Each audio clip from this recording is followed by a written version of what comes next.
Hi guys! Welcome back po sa aking YouTube channel, Pamilyang Pinoy Recipe at iba pa.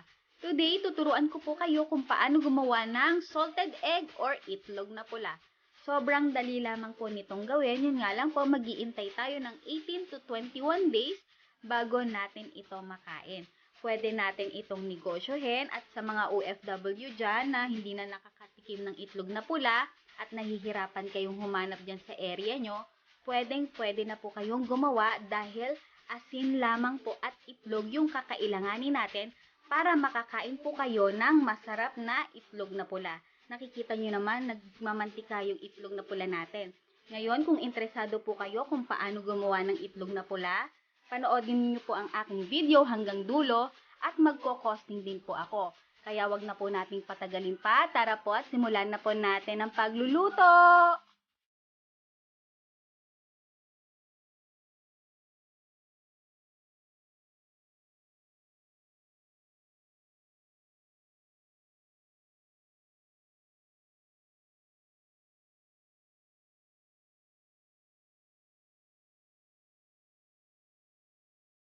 Guys, sa paggawa po ng itlog na pula, gagamit po tayo ng itlog ng itik at gagamit po tayo ng 1.5 hanggang 2 liters ng water. Siyempre, gagamit din po tayo ng rock salt sa paggawa ng brine solution. Maglagay lamang po muna kayo ng 1 cup, tapos haluin nyo to hanggang sa ma-dissolve po natin yung asin.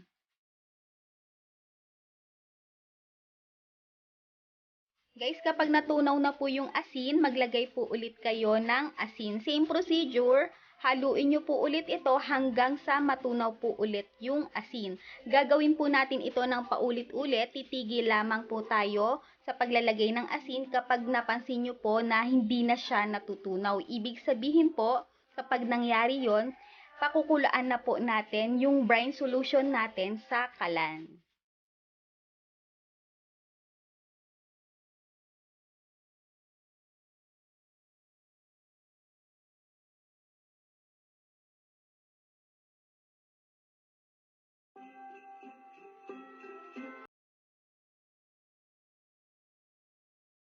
Eto na guys, kung mapapansin nyo, hindi na po natutunaw yung asin. Isasalang na po natin ito sa kalan para pakuluan po natin yung brine solution.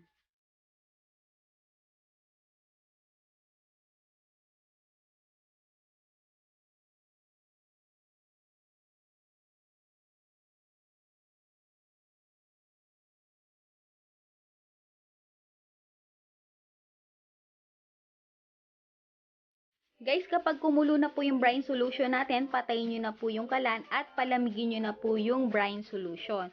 At kapag malamig na po yung brine solution natin, pwede na po natin itong ilagay sa container. Gagamit po ako dito ng pinaglagyan lamang po ito ng mayonnaise ko dati para may takip na po siya at siguraduhin nyo po nakakasya yung itlog na ilalagay ninyo sa container.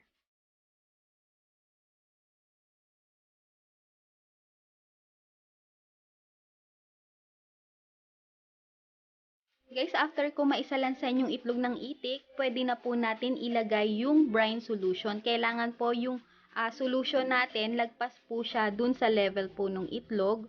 Tapos, tuturuan ko rin po kayo na hindi po dapat kasi lulutang yung itlog natin. So, maglalagay po tayo ng pabigat sa ibabaw. Gagamit po ako ng plastic ng yelo, nilagyan ko po ng tubig para idadagan ko po siya sa ibabaw ng itlog para masigurado ko lamang po na hindi po lulutang yung egg natin.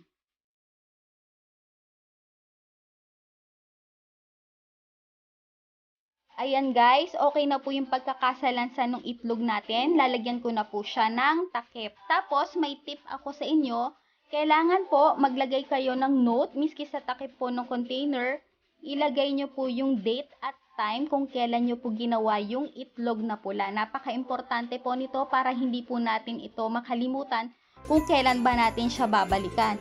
I-store kasi natin yung itlog na pula ng 18 to 21 days. So, dapat nakalagay yung date, tapos ilagay nyo rin po kung anong oras nyo ginawa. I-store nyo po ito ng room temperature. After 18 days guys, titingnan ko na po kung okay na po yung itlog natin. Susubukan ko po yung isang peraso. Ngayon po ay December 12. Ngayon, magte-testing po ako ng isang piraso. Ilalaga ko po siya. Titingnan ko po kung okay na po yung alat ng itlog natin.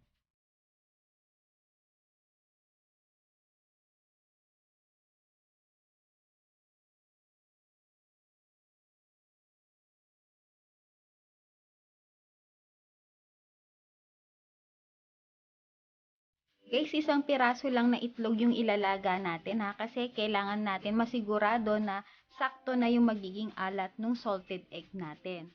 Baka po kasi mamaya kailangan po natin i-adjust yung days ng pagkaka-store ng itlog natin para lang ma-sure po natin.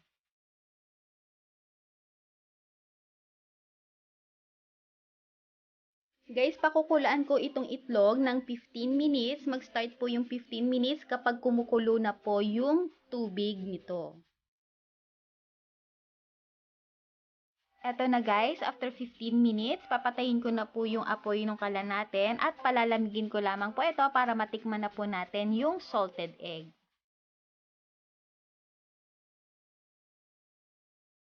This is it guys, titikman na natin ngayon yung itlog na pula na ginawa natin. 18 days po yung itinagal nito. Titingnan ko po kung okay na po yung alat nga nito.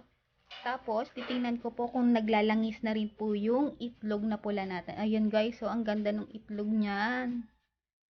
Naglalangis siya oh. Kung makikita nyo po. Ayan, ilalapit ko po. Ayan, sobrang so mukha siyang masarap na guys. Titikman ko po ha kung okay na po yung alat nito. Parang bagay na bagay ito sa kamatis, pang almusal. Pwede natin itong negosyohin guys ha. Yung lagi kong sinasabi, pwede natin itong pagkakitaan. Okay na po yung alat para sa akin. Hindi po siya sobrang alat, hindi rin po siya matabang. Saktong-sakto lamang po yung 18 days na pagkaka-store ko dun sa egg natin. At kita nyo po guys, naglalangis siya. So, yung mga natitirang egg, ilalaga ko na po yon at eto na po yung kinalabasan. Nakikita nyo po, nagmamantika po yung itlog natin. Pasensya na po yung sa side ng white ng itlog na pula kung in-slice. Medyo mainit pa po kasi, hindi ko na po siya napalamig, kaya nagkaganan po yung pagkaka-slice ko. Medyo nagka-damage po yung white area natin. Pero all in all, masarap po siya. Saktong-sakto lamang po yung alat niya. Kaya mag-store tayo ng itlog na pula ng 18 days. Ayan guys, sobrang iksi lamang po ng video natin today. Tinuro ko lamang po kung paano gumawa ng itlog na pula. Kung gusto nyo po itong negosyohin, ang puhunan po ng itlog ng itek ay 7 pesos yung isa times 13 pieces. Ang puhunan po nun ay 91 pesos. Yung asin po ay 10 pesos. At para sa other expenses ay 15 pesos. Kaya ang total lamang po na puhunan natin ay 116 pesos. Ganun lang po siya kamura guys. Kaya kung gusto nyo pong negosyohin itong itlog na pula, alam nyo ba guys, malaki yung potential nito. Kasi alam nyo naman ang Pinoy, mahilig po sa itlog na pula. At saka marami na rin pong pinagagamitan itong itlog na pula. Sinasama na rin po siyang panimpla sa ibang klase ng ulam, sa mga chips. Kaya sigurado pong kikita po kayo dito. So na guys, naibigyan nyo po yung video natin today at nabigyan ko kayo ng idea kung paano ba natin pwedeng negosyohin itong itlog na pula. Mag-comment down below lamang po kayo kung meron pa po kayong mga suggestions. Huwag nyo na rin po sanang kalimutang i-like, i-share ang ating video. At sa mga hindi pa po nakakapag-subscribe, please mag-subscribe na po kayo. At huwag nyo na rin po sanang kalimutang pindutin yung bell para lagi po kayong updated. Again, maraming salamat guys and God bless! Oops guys, baka magtaka po kayo, last na to nakalimutan ko pong banggitin kanina. Ilalagay ko po sa description box below kung paano ba natin ma-achieve yung pula para maging itlog na pula yung salted egg natin ha. Basahin nyo na lamang po doon yung procedure. Hanggang dito na lang po yung video ko. Maraming salamat. God bless and bye!